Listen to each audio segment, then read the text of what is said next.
ये कहानी समझ में आती है कि अमेरिका को हिंदुस्तान के स्पेस प्रोग्राम से दिक्कत थी। अमेरिका जो चीज़ 100 रुपये की बना रहा था, हम उसको 5 रुपये में बेचने वाले थे। एम आई राइट? हासिल करने वाले थे।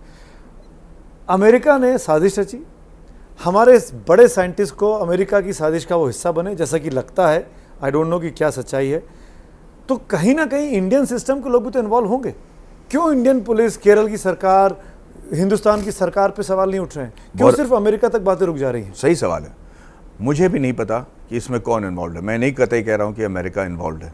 मैं सिर्फ ये कह रहा हूँ कि अमेरिका को बहुत तकलीफ हो रही थी विद इंडियाज प्रोग्रेस। उन्होंने जब क्रायोजेनिक इंजन नंबी नारायण साहब रशिया USSR से उस वक्त लेके आ रहे थे, तो एड़ी चोटी की उन्होंने पूरी कोशिश लगा दी कि ये क्रायोजेनिक इंजन इंडिया के पास न पहुँचे।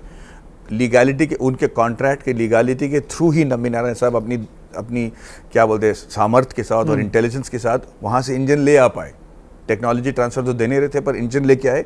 और उनका मानना था कि नो हाउ से ज़्यादा नो वाई जानना ज़रूरी है। मेरे को नो वाई मिल जाएगा, मैं कर लूँगा।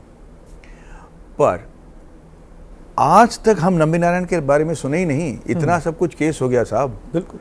तो उस वक्त तो किसी को खाक पड़ता रहेगा उनके बारे में। उनको पता ही नहीं था कि नंबी नारायण कौन है, कि वो कर क्या रहे हैं और उनकी अहमियत क्या है। तो उनको टपकाना तो बहुत ईजी काम हो गया। और अगर कोई कर भी रहा है, अगर कोई पुलिस ऑफिसर उनको अरेस्ट भी कर रहा है, या कोई बंदा इन्वॉल्व भी है हमारे देश से, जो कि बहुत सारे लोग थे, चाहे पॉलिटिशियन हो, चाहे पुलिस वाले हो, चाहे IB वाले हो, उनको पूरा पिक्चर तो पता नहीं था। उनको थोड़ी पता था कि वो अपने ही पैर पे कुल्हाड़ी मार रहे हैं। Right. I mean if anybody knew what that they were shooting themselves in the foot, उनको तो लगा था कि एक गुड लुकिंग इसरो साइंटिस्ट है, इसका अफेयर हो गया मालदीवन औरत के साथ। मीडिया ने मतलब उछाल दिया और उनको फ़र्क ही नहीं पड़ा कि किसी की ज़िंदगी बर्बाद कर रहे हैं, और ख़ास करके किसकी ज़िंदगी बर्बाद कर रहे हैं। और उसके बाद सब ने बहती गंगा में हाथ धोया। हम ये मतलब मैं यकीनन ये नहीं कह सकता कि सबको पता था कि ये नंबी नारायण को टारगेट किया जा रहा है।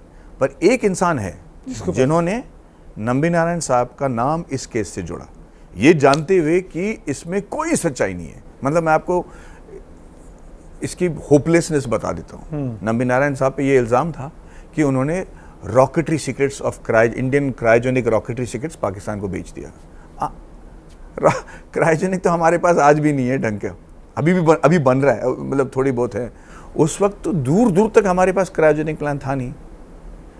एक सेंटेंस अगर कोई उस वक्त कह देता कि भाई कौन सा क्रायोजेनिक, कौन सी सीक्रेट भेजा, मेरे को बताओ यार, वो हम बना लेते उसे जो है तो। क्योंकि ISRO was an open organisation, उसमें कोई सीक्रेट्स थे ही नहीं। पर जिस दिन नंबी नारायण सर को पकड़ा गया, जिस दिन उन पर इल्ज़ाम लगाया गया, जिस दिन उनको टॉर्चर करके बर्बाद कर दिया गया उनकी फैमिली को, उस दिन से इसरो में लोग जाना बंद कर दिए। उस दिन से लोग जो रात को 12-12, 2-2 बजे तक काम करते थे, वो बेचारे 5:30 बजे पुंगा बजते घर चले गए। लाइब्रेरी में जाके डॉक्यूमेंट्स लेना बंद हो गया। पूरे इसरो को डरा दिया ना इतना कि वो 10 साल तक चुप बैठे रहे। नंबी साहब के अंदर ऐसी क्या खासियत लगी?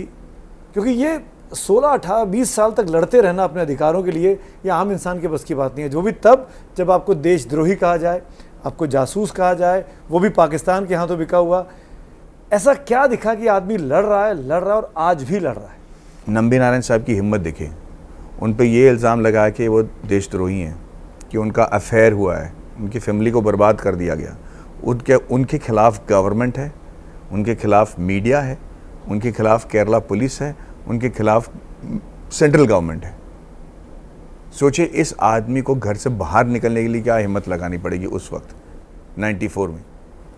पूरे समाज के सामने उनको मतलब बदनाम किया गया, उनकी बीवी और उनको रिक्शा से बाहर ठेल दिया जाता था, मंदिर में मतलब बदनाम किया जाता था। इस इंसान को बाहर निकलने के लिए कितनी हिम्मत की ज़रूरत होती है। और ये बाहर नहीं निकले, बाहर निकल के ये अपने लिए अपना केस खुद लड़े हैं सुप्रीम कोर्ट में। पता तो चले कि नंबी नारायण साहब के साथ अगर नाइंसाफ़ी होती है तो देश के साथ नाइंसाफ़ी क्यों है। पता तो चले कि नंबी नारायण साहब को पद्म भूषण क्यों दिया गया।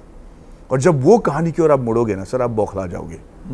ये इंसान जो चीज़ इन्होंने हासिल किया है प्रिंसटन में, जो चीज़ इन्होंने हासिल किया है स्कॉटलैंड में, इनकी चतुराई, इनकी देशभक्ति, इनकी सख्तता, इनकी बेरहमी, इनकी हैवानगिरी, मैं कहूँगा ये सारा चीज़ जस्टिफाइड है। मैंने उनसे जब मिला था, मैंने कहा सर आपको लगता है कि आपके लिए मैं मर्यादा पुरुषोत्तम वाली फिल्म बनाऊंगा जहाँ पे आप दूध के धुले हो और देश ने आपके साथ गद्दारी की, ये पिक्चर मैं नहीं बना सकता। मुझे बताइए कि आपकी बुराइयाँ क्या हैं, आप वाकई में उस मारुति नरवाल के साथ सोए थे कि नहीं, मुझे बताइए। आपने कोई गलती की, आपने बताइए मुझे क्या। और कोई भी 75 साल इंसान से अगर आप ऐसे बात करो, वो कहेगा बरखुरदार इज्जत से बात करो, आपको पता है किससे बात कर रहे हो। पर नंबे नारायण साहब ऐसा नहीं थे, वो चाहते थे कि वो कह रहे थे कि मुझे मेरे अवगुण के बारे में आपको बात करना है, चलिए बताता हूँ। और जो उन्होंने बातें मुझे बताई हैं, जिन्होंने फिल्म देखा है वो आपको बताएंगे, वो सारा शक्ति, वो हैवानगिरी, सब कुछ मैंने रखा है फिल्म में।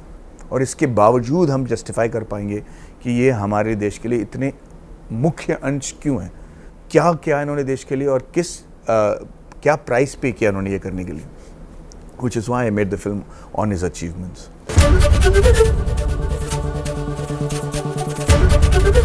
ABP न्यूज़ आपको रखे आगे।